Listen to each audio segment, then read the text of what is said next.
they are, the likely lads. Probably, pound for pound, played the best pool tonight so far. No doubt for me, no doubt about it. They were fabulous in the opening match, they really were.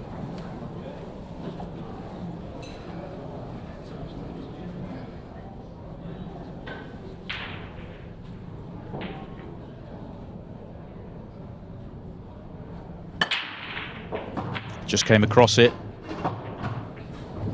Well, what do you do from here? This actually might be an impossible shot. If he can't get that cue ball out, and he's touching the red and he's touching the cushion, how do you play a shot without just playing the ball into the corner pocket? This isn't. I've not seen anything like this before. If that ball doesn't come out, he's in bits. Well, the referee's allowing him to play, so he is touching the ball, so he can play into the jaw and just. Yeah, that's fine, because it looks like it's a foul because he's touching the red and he just touches the red again. But because he's into the cushion first, essentially he's playing away from it and then back into it. So it was okay. Well, it wasn't. It's not what they wanted, but at least it wasn't a foul.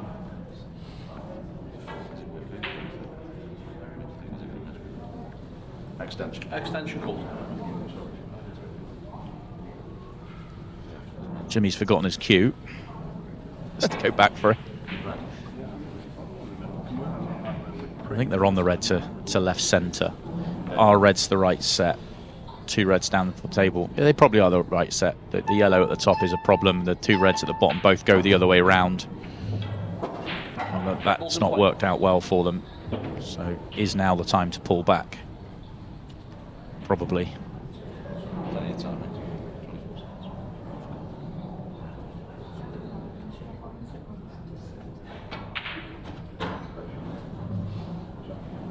It's a beautiful shot. Opens up the 2 reds, plays the loss of turn, and if he hasn't left sight of any other yellow other than the one by the red, he might be getting an extra bonus there as well.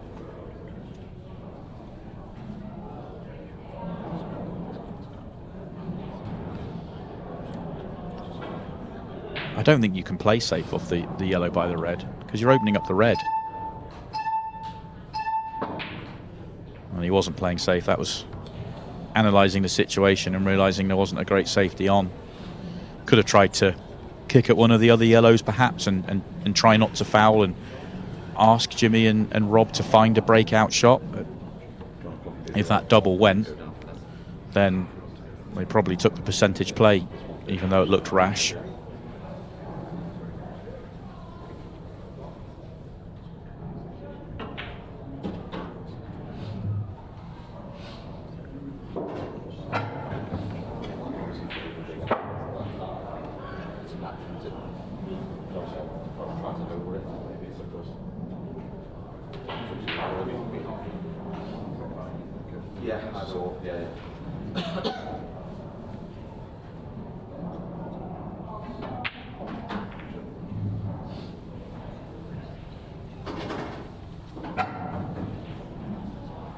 Nice and high on the one at the bottom of the table.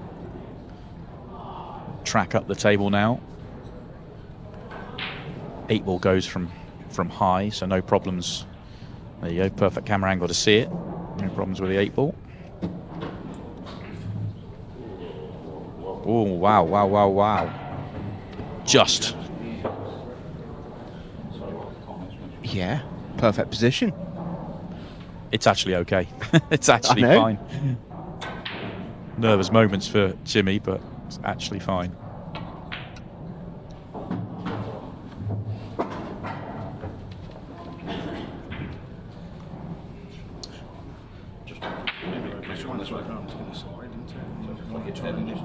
All about just agreeing where the next ball goes. Well, Rob wants to go 1 cushion and Jimmy wants to go 2. Ultimately, it's Rob will tell Jimmy where he wants it. Jimmy's got to get him there.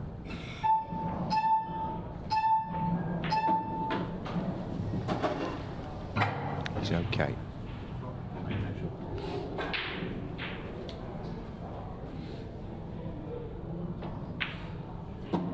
Very nice. And the form continues for these two. It is strange, and are maybe reading too much into this, but they just look like more rounded players when they're playing together than when they're playing by themselves, because you don't necessarily hear their thought process when they're playing by themselves, they are both naturally very aggressive players. But you know, that frame there is a prime example that the first shot didn't work out for them. They played a fantastic loss of turn shot safety from Rob, and it won them the frame. And they have the next break. Advantage, Joker and Whacker.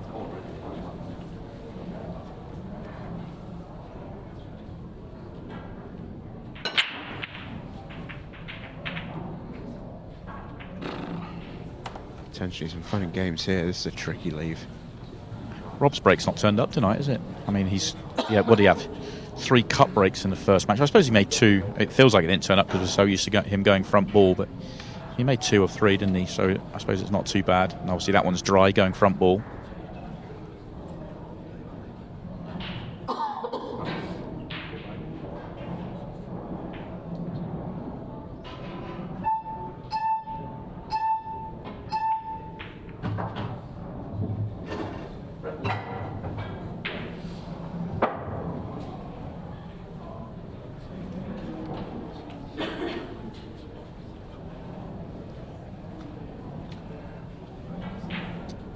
Rikki, don't think he can pull back, so he's on the one nearest the bottom left corner pocket, but I don't think he's got the angle to pull back and be on the one next to it. He can play into it, which isn't necessarily ideal because it's not going to do much to open it up. So it's all about getting in amongst those 4 at the bottom.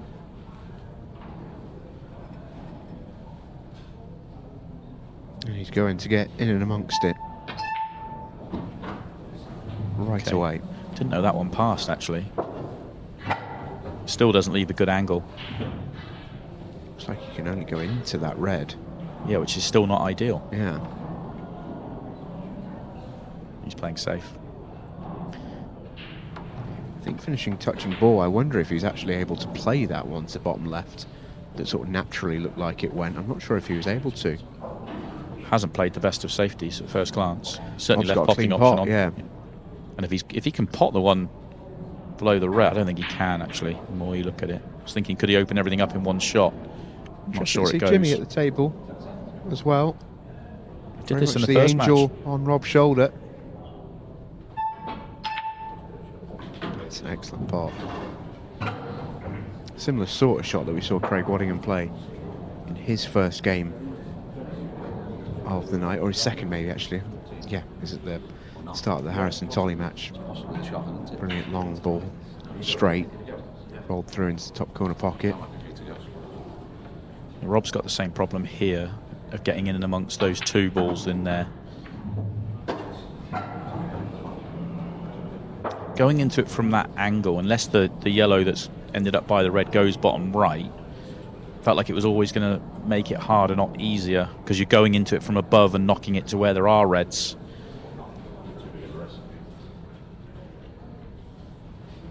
Another safety coming up from Rob. I wonder if he's thinking if he can pop the red. It's a big shot, because I think the reds go. Yeah, no, he wouldn't have tried to do that, just trying to get on the bottom cushion and leave it awkward.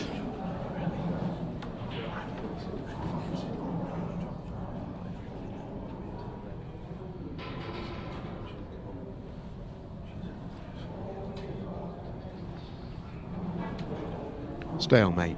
11 minutes and 20 seconds remain in this 4th. And most crucial so far match of the night. And this frame will continue to be very, very important. Jake has dragged Rob well and truly into a tactical battle here. You just don't see Rob in many frames like this.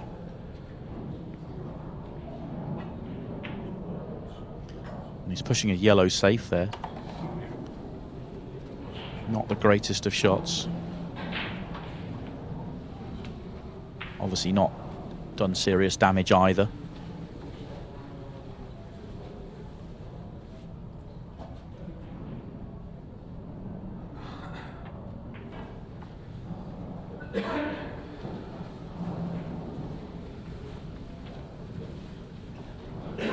Similar sort of shot in behind here.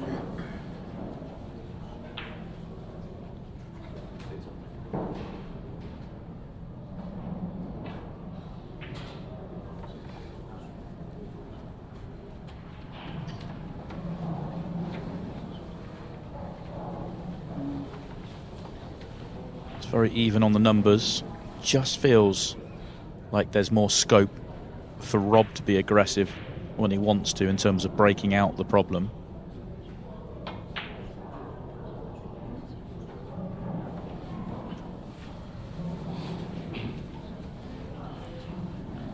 Did look like Jake took that on. I'm not sure where he was going next. So he got the one up to top left, but not sure potting helps him.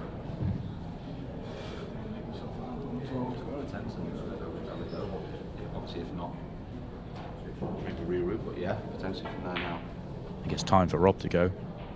Can't play 3 safety shots on the trot, surely. Not sure if he's ever done that. 3 safety shots in a tournament would be a lot. No, he's left the high angle to go into the problem with pace. Maybe a touch thin.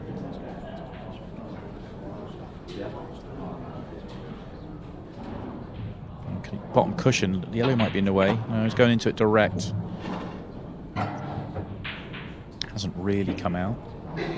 Cross double, potentially. But it's risky. High tariff.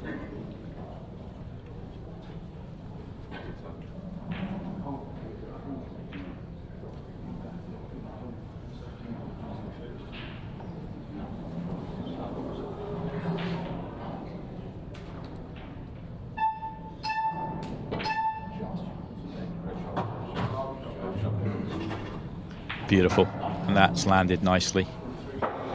Can drop this in. You hear Jimmy say it best, just drop it in, plain ball.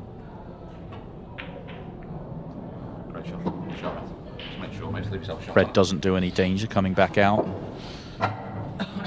He can just float this one in and cue will come 1.5 across the table and 8 ball from distance. Wow, I'm surprised he played it dead weight. It felt like he couldn't hold. So why not play at more pace where you're guaranteed to reach the pocket? That looked a bit delicate.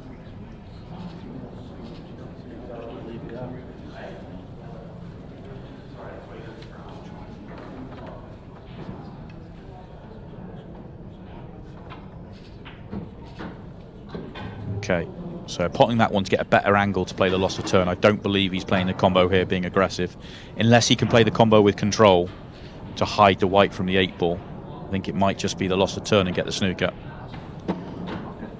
And it is, and it's played well.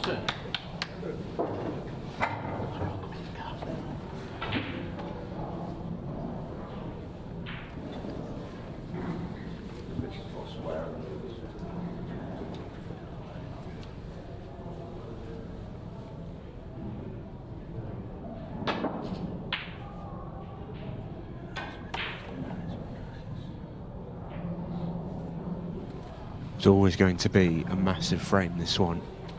Jake Dylan Newlove now holds the keys. Yeah, and he can go about this a few different ways. Depends how awkward it is to drop the one nearest the cushion into left centre.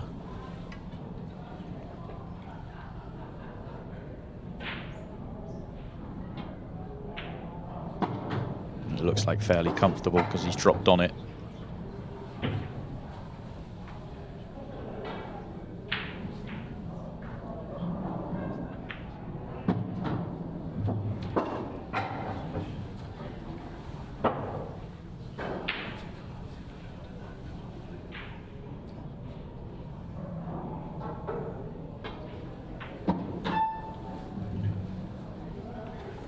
Just for a second. Yeah, it's a little close on that line. He's played it well. Big frame to win, big frame to lose too. Look at that match clock. Well, he's left this a bit awkward.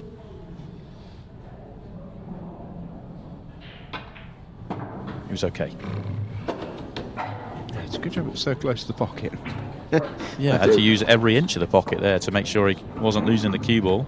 Yeah, was as badly on it as he possibly could be, considering there was no traffic on the table and it was close to a pocket. But in it goes, one each. And by the time these balls are racked, I think there'll be precisely 5 minutes on the match clock. 15-second shot clock soon come. But that frame there, it's a very small sample size, but those are the sorts of frames I'm talking about with Rob and Jimmy in a way, in terms of it was a safety battle, and I'm not going to criticise them for taking on the finish, but they took on a low percentage finish and they do that a lot. You know, they back themselves to make those, and he got to the position where he should have made it. That's the point. He should have absolutely made the clearance, misses a ball he shouldn't have missed. But it was when he came to the table, he was odds against making that finish, and they believe, both of them, that they can clear up from anywhere and try to.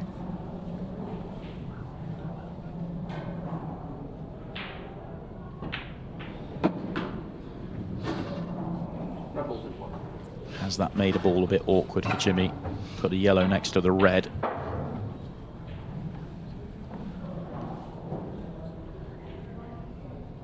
I think it still goes left centre comfortably enough. Other pockets available, left centre the easiest.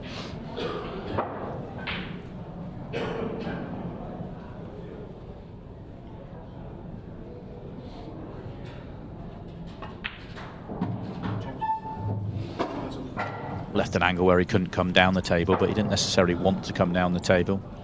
Wanted to be on the red to right centre. Last shot really to work out. If this goes well, it should be pretty easy. Yeah, and it has gone well.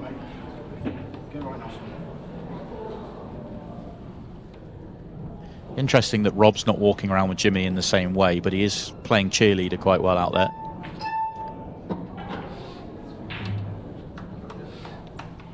Maybe he needs to walk around a bit with Jimmy.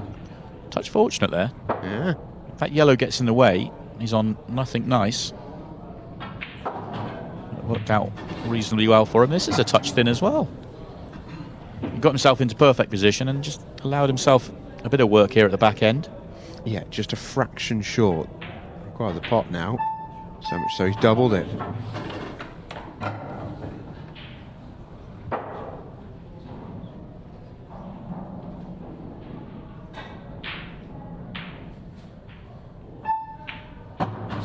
There we go, 2-1. Shade under 3 minutes remaining. Remember, Jimmy Croxton and Rob Wharne still have Mr. Melling and Mr. Waddingham to play. And that right now is something I'd like to mention. Yeah, and of course if they win this match, the only way that Craig and Chris can get through is via a 6-thread shootout, whether that's a 2-way or a 3-way. But I think that you'd lose your first match, you'd take that, wouldn't you? You need a series of results to go your way. If this match finishes a draw or the other way round, then again they need other results to go their way. So it keeps control in their own hands. Of course, these two at the table right now are thinking win this one and avoid defeat in the last, and we're home free. Bang! Golden break. Rob Wharne and Jimmy Croxton hit the high five and hit the heady heights of a tomb frame cushion. There you go, that's why he's cut breaking.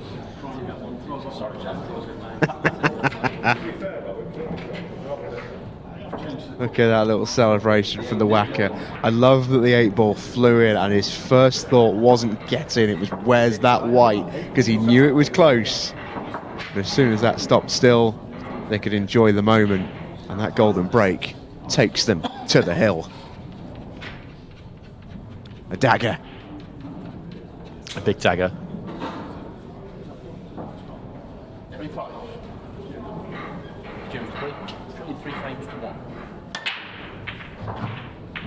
Cool, that break was hit. Any thoughts of a response of a golden break? Was the 8-ball's only ball on the table not to move there. Everything else flying around. But it is a good break. It's a fabulous break. Little unlucky it came out a touch congested, but if that's finished as a plant into the centre, then it's fine. Yeah, oh, he's brilliant. He's straight on it. Yeah, lovely.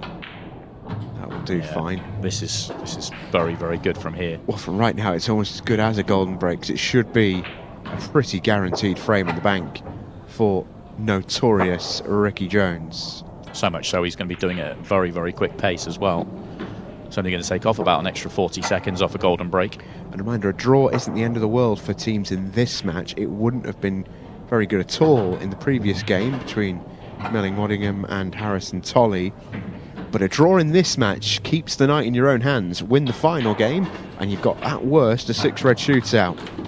So they're still very much alive in this match. That rapido clearance from Rikki Jones, back within a frame, and they really only need a frame to get something from this match. I think a draw's better for Jake and Rikki, because they go into their final match against a pair that's already eliminated, knowing victory, gives them guaranteed a 6-red shootout, but then they're hoping for a result from Craig and Chris. So I think it's a better result for them, marginally, of course.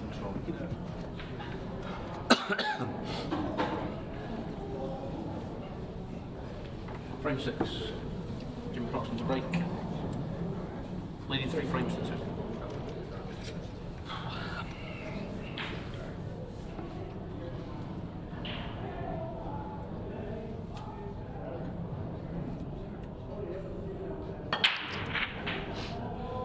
Dry break makes things interesting, and a fabulous dry break as well. That was struck so well, but look at the leave here.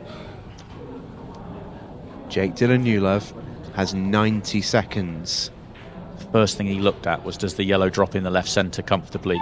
And it doesn't look like it, does it? That's the only question mark on this. The rest are fine.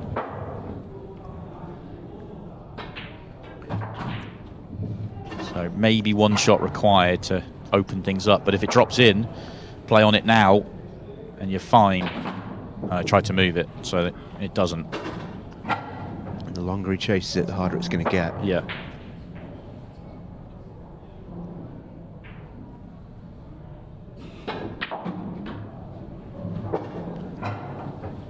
If he plays it into the middle now, I'm confused.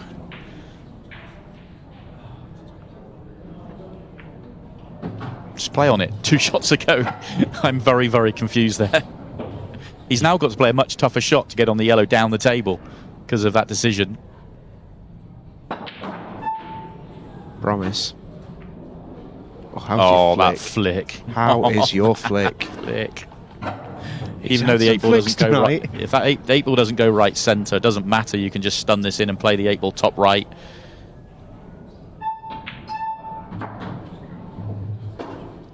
Goodness gracious. 10 seconds. Can make it a buzzer beater. In it goes, Jake Dylan Newlove. We do have a second left, I believe. But they want that because they get the break. They wanted to leave a second, and they have. That ball did stop. Yeah, absolutely. Orich Tesgals confirmed that with them. Timer out there in the arena, slightly asleep at the wheel. Referee on the ball, and he called it as soon as he saw it. Second left, there will be time for a break, and it will be notorious Rikki Jones and Jake Dylan Newlove with it, and they have a chance to steal, essentially. Golden Duck loses the match, Golden Break wins it, nothing happens, we stay at a draw. Normally I'd have been saying you've got to really play that quickly to make sure they had a second left. They were a little bit fortunate to have a second left there, but Jake did absolutely the right thing, had to steady himself and do everything it took to make that shot. Yeah, had to make it, couldn't risk even 1% missing it. Well, that's a foul break. I believe... No, that is the end of the match because they used up at least a second there. They are going to have a conversation about it because that was an illegal break. I don't know whether that rule's been changed because I know it was discussed, but that, unless it has, that's end of match. Jake, I'm really surprised. If you're given that opportunity, why not go for that? Why not try and make the golden break? Well, discussion continues out there. Rob Wharne's staying out there.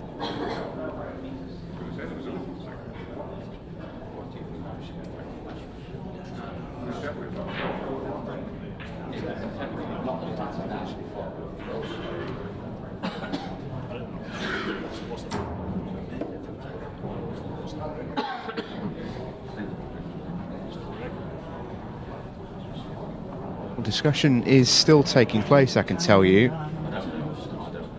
it's a big decision, and I'm not sure what's going to happen here. Yeah, but I don't know what Jake's doing. Essentially, the discussion was had. And okay, we'll talk more about this in just a second. We're going to go to break, and we'll tell you more about this in a minute. The match is over. It ends 3-3. Stay with us. We will confirm exactly what just happened in a moment.